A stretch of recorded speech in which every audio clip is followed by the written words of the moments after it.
Well, the LCBO has scrapped its plans to open some stores to allow bars and restaurants to stock up on alcohol as a strike by its unionized workers continues. The Crown Corporation had intended to reopen 5 locations for in-person shopping tomorrow.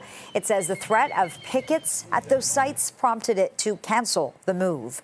The LCBO is now working directly with licensees to allow them to buy products for their establishments online. This is the 5th day of the strike. The union says it's worried about job losses from the government's plan to expand alcohol sales in the province. And for more on how the LCBO strike is affecting eateries in the province, we're joined live now by Restaurants Canada President and CEO Kelly Higginson. Kelly, thank you for joining us. This is another blow to restaurants and bars in our province. What's your reaction to this latest development? We're frustrated, certainly. We are hearing from the membership that they're frustrated and they're very concerned. As you said, we're 5 days into the strike and they're growing increasingly concerned about the impact that this is going to have on their businesses.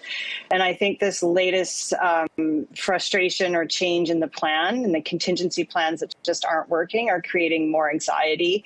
And it's a critical time for operators. If we consider that we are in the height of summer, height of tourism season, our operators have been waiting months to get to this point of opening patios, getting people into their restaurants, and now we're dealing with a situation that's impacting their sales and their livelihoods.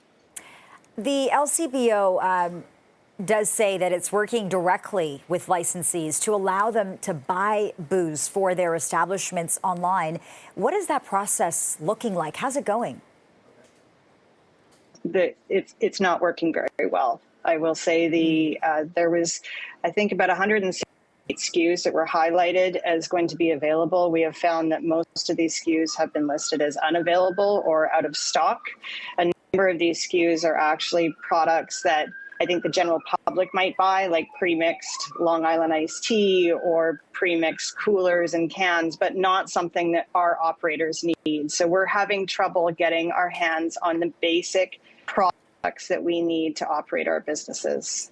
This is going to impact businesses everywhere. And you talked about those frustrations just a moment ago and some of those anxieties as well as this strike drags on. Can you tell me a little bit more about what you're hearing from small businesses, Kelly?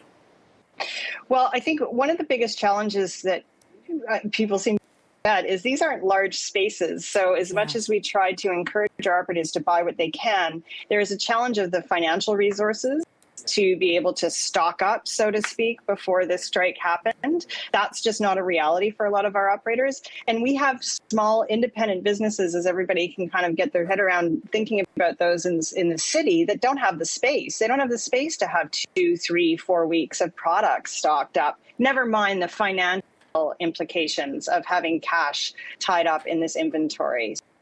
A whole bunch of challenges, and it's difficult right now, but the reality is we're stuck in the middle of the LCBO workers and the government, and we need to be prioritized. We are a huge buyer of product, and we need to be, as an industry, prioritized until a resolution is reached.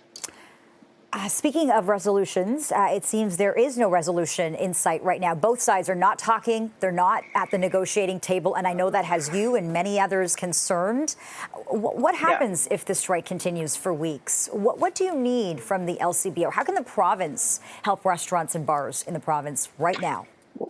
Well, as I said, until a resolution is reached, we need to have priority to get access to the products that our operators need to serve their customers. So not the supposed 168 SKUs were highlighted to be available when in reality there's only 30 SKUs that are available. We need to have the access to the products or we're going to be losing sales. We've got 30 to 40% of our revenues come from alcohol sales. So this is going to impact our business's bottom line, which is already incredibly challenging. It has never been more challenging to operate a restaurant in the history. So we need to make sure that people understand the impact that this is going to have on our bottom line, on our staff, and our employees are going to lose hours because we're not going to have the products we need to execute the business that we normally would.